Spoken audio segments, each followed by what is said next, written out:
c'est un monsieur qui fait rien, qui s'est mis en place et qui cumule les mandats. Et voilà, donc une grosse politique d'austérité, le pouvoir d'achat qui diminue. Et tous les gens ne veulent plus de ce système. C'est une lutte depuis plusieurs dizaines d'années avec ces piafs-là, quoi, voilà. Donc j'étais ouvrier, j'ai très bien vécu, mais maintenant, même les gens qui ont des diplômes, qui s'investissent, qui travaillent, tout ça, ils n'arrivent pas à recueillir de quoi vivre décemment.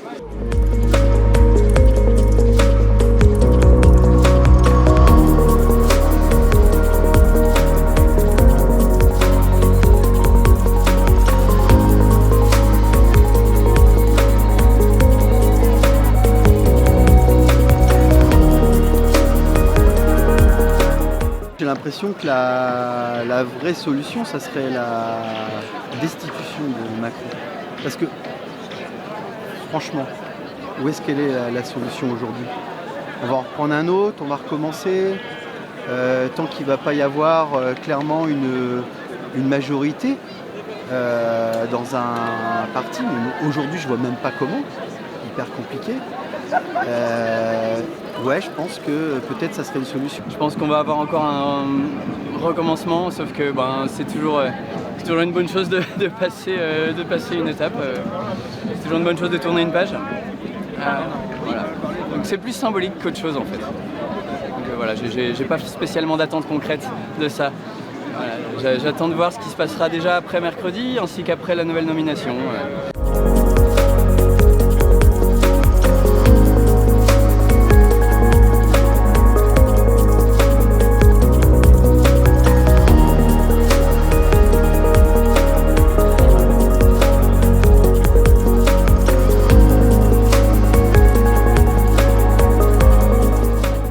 On est devant l'hôtel de ville de Marseille et on fête la petite victoire de la chute du gouvernement de Bayrou.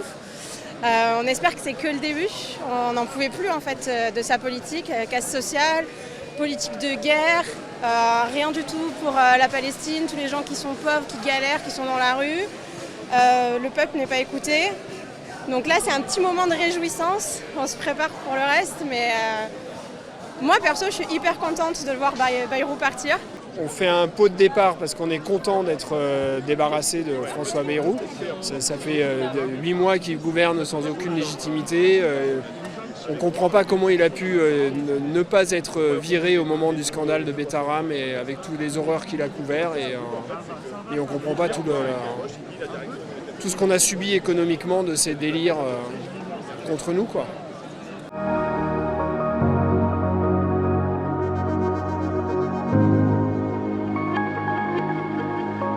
J'espère que le prochain gouvernement ne sera pas sourd à ce qui va se passer à partir du 10, parce que je dis à partir, parce que c'est un début le 10. Il ne faut pas croire qu'il va y avoir une journée et puis tout le monde va rentrer sagement chez lui.